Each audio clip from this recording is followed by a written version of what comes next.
माताओं से अनुरोध है, अपने बच्चों को बैठना, उठना, चलना और बोलना इतना अनुकूल, इतना शास्त्रीय सिखाओ कि वो कभी भी दुष्ट जनों में ना बैठें, न उनके साथ चलें, न उनके साथ बोलें। ये सारी बात माँ को ही बच्चे को सिखानी पड़ती है। अब बोलो, अब माई किटी पार्टी में जा रही है तो लाली क्या करेगी बताओ? बोलो, मम्मी अगर किटी पार्टी में जा रही है तो बिटिया रानी क्या करेगी? आप ही मम्मियों बताओ। हाँ, पप्पा क्लब में जा रहा है तो बेटा क्या करेगा बताओ भाई पप्पाओ। इसीलिए अपनी तमन्नाओं का जो कुर्बानियां करता है वही औलाद को संस्कार दे सकता है। जो अपनी तमन्नाओं को नहीं मार सकता वो संतान को निर्माण कर सकता नहीं है। हाँ, मम्मी को 45 मिनट हो गए ड्रेसिंग टेबल पे से हटी ना रही। 1.5 साल की बच्ची देख रही है मम्मी को क्या हो गया है आज, ड्रेसिंग टेबल से हटती नहीं। तो मम्मी को देख के छोटी छोटी बच्चियां भी कितनी सजती हैं, कितनी संवरती हैं। 1.5-2 साल की बच्ची कितना श्रृंगार करती है, कितनी संवरती है, कितनी सजती है। ये सजना संवरना कौन सिखा रहा है बताओ? चलो, पड़ोसी, स्कूल वाले ना, ये सारा कार्यक्रम घर का है। बोलो, अब बेटी को मम्मी कैसे कहे कि बेटी सादा रहो, बेटी सादा रहो, बेटी सिंपल रहो, बेटी सिंपल रहो, स्कूल जाना है, कॉलेज जाना है, बेटी सिंपल रहो। सिंपल नहीं, स्कूल जाओगे, कॉलेज जाओगे, अगर आप सिंपल नहीं हो तो पिंपल आएंगे, ध्यान करो। है, पति भर दे सिंदूर, पति भर दे सिंदूर, तो खूब सजो सब रहो, कहीं भी जाओ, कैसे भी रहो।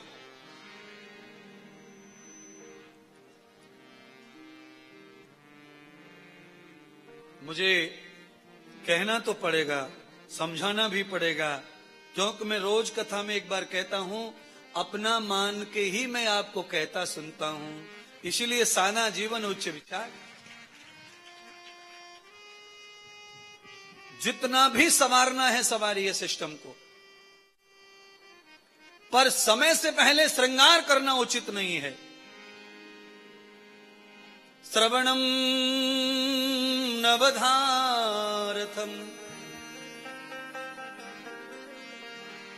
नेत्रम पश्य विभूषितम।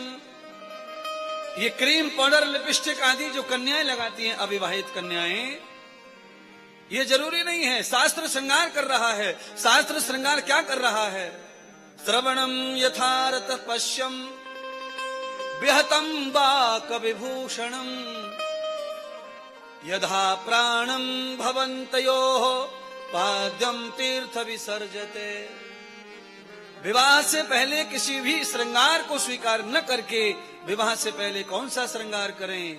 तो कहा श्रवण करो अच्छी बातों का, नेत्रों से अच्छी चीजों का दर्शन करो, वाणी अच्छी बोलो, सुगंध अच्छी लो, पैर से अच्छी जगह जाओ, हाथों से अच्छा खाना, अच्छी सेवा करो। एक बार ब्रह्मचर्य विद्यार्थी काल में कोई इस तरह सवर जाता है तो वो हजारों साल सजा रहता है, उसे रोज सजने की जरूरत पड़ती नहीं है। अच्छा बोलिए, सुबह सजते हैं, शाम को वो सजावट धोनी पड़ती है, उतारनी पड़ती है। छोटे छोटे बच्चे सज रहे हैं, छोटी छोटी कन्याएं सज रही हैं। बाबा सजिए, अलंकार, सोना चांदी हीरे मोती और वस्त्र पहनिए, अलंकार पहनो, आभूषण पहनो, केमिकल की जरूरत नहीं है। आप तो ऐसे ही सुंदर हैं। हम सुंदर क्यों हैं? क्योंकि हम श्याम सुंदर के अंश से पैदा हुए हैं, इसलिए हम सुंदर ही सुंदर हैं। हम राम के अंश से पैदा हैं, इसलिए सुंदर ही सुंदर हैं। हमारी माता सीता पार्वती हैं, इसलिए हम सुंदर ही सुंदर हैं। अच्छा बोलो, गणेश जी पार्वती के बेटा हैं, नाक मुंह कुछ अच्छे नहीं है, पर फिर भी तुम कितने दीवाने हैं उनके। ऐसी लंबी नाक और टेढ़ी मेढ़ी हो तो कौन दीवाना बनेगा तुम्हारा? पर उनके तो भैया लड़कियां औरतें भी दीवानी, दो दो शादी, रिद्धि सिद्धि और भी कितनी होंगी जो शादी न की होगी। जाओ बस हो गया। सुंदरता जीवन में चाहिए, शरीर सुंदर होना चाहिए। शरीर सुंदर तब होगा जब शरीर निरोगी रहे। रोगी शरीर ही सुंदर शरीर कहलाता है। बीमार शरीर पर कितना भी पार्लर कर लो, बीमार शरीर दूर से दिखाई देता है। कितना भी चपड़ लो, जितना चपड़ना है चपड़ लो, पर बीमार आदमी का शरीर में कुछ उत्साह होता ही नहीं है। नस्ततेजो गति भूयः, तेज तो भैया अंदर से आएगा। लीवर अच्छा होगा, दोनों आंतें साफ रहेंगी, तो आपका चमड़ी, आपके हाथ, आपके पैर दूर से ही लाइट मारेंगे, दूर से ही चमक मारेंगे। लीवर सड़ गया, आंतड़े सड़ गए, मट सड़ गया, सब सड़ा हुआ है अंदर से। लगा लगा के पोत पोत के कोई फायदा नहीं है। रुनी लग जाए दीवाल को, कितना भी कलर मारो 6 महीने में टपक जाता है।